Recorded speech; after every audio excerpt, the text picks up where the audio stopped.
রাসূলুল্লাহ সাল্লাল্লাহু আলাইহি সাল্লামের জামানায় এক ব্যক্তি কাবা ঘর ধরে, কাবার গিলাফ ধরে বহু দূর থেকে সফর করে বালু সালু নিয়া কাবার গিলাফ ধরে আল্লাহর কাছে দুই হাত তুলে দোয়া করতেছিল বিভিন্ন কিছু, ইয়া রব্বি, ইয়া রব, ইয়া রব, আল্লাহ আমার এই দরকার, এই দরকার, এই দরকার।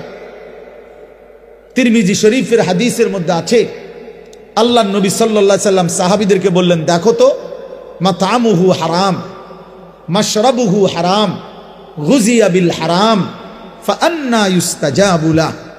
এই যে লোকটা, সে যা খেয়েছে হারাম, সে যা পান করছে তাও হারাম, তার শরীরের গোস্ত রক্তগুলো যা হয়েছে তাও হারাম, ফাআন্না ইউস্তাজাবু লাহু, তাহলে কিভাবে তার দোয়া কবুল হবে?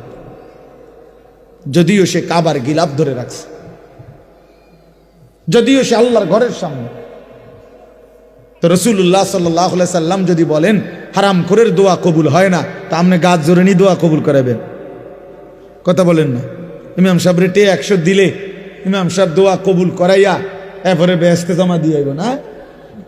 কি বেহেশত এই মাওলানা রুহুল আমিন, মাওলানা অমুকের, আবু হানিফ, আনিসুর রহমান, হেগো বাফের সম্পত্তি? হ্যাঁ, কথা বলেন না কেন?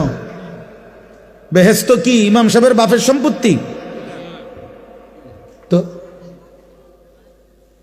ইমাম সাহেব কি টেন্ডার নিয়ে আসছে বেহেশত, যে আমি দূরের টেন্ডার লইছি 10 শতকের? তো কি ভাবছেন?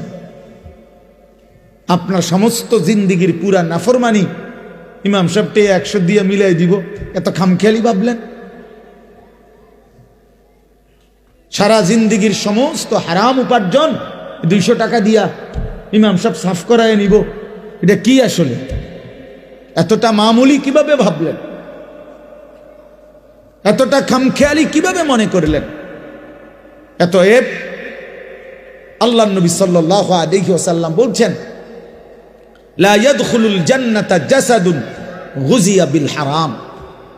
ওই দেহ জান্নাতে প্রবেশ করবে না যে দেহের গোশত মাংস রক্ত হয়েছে হারামের দ্বারা। আল্লাহর কসম, এটা হাদিস, নবী সাল্লাল্লাহু আলাইহি সাল্লাম বলছেন। আমি নিজে হাদিসের ব্যাখ্যার মধ্যে পড়ছি। আহা, বদনসিব ওই ব্যক্তি, যে ব্যক্তি তার গোটা ফ্যামিলিকে, বউ বাচ্চাগুলোকে হারাম টাকা খাওয়াইছে, তার এই হারাম রোজগার দিয়েই সবাই খাওয়াইছে, পড়াইছে। তো হাদিসের ব্যাখ্যায় মুহাদ্দিসিনে কেরাম বলে, এই হারামখোর, এই নাফরমান নিজের জন্য জান্নাত বরবাদ করলো, পুরা ফ্যামিলির জান্নাতও বরবাদ করলো,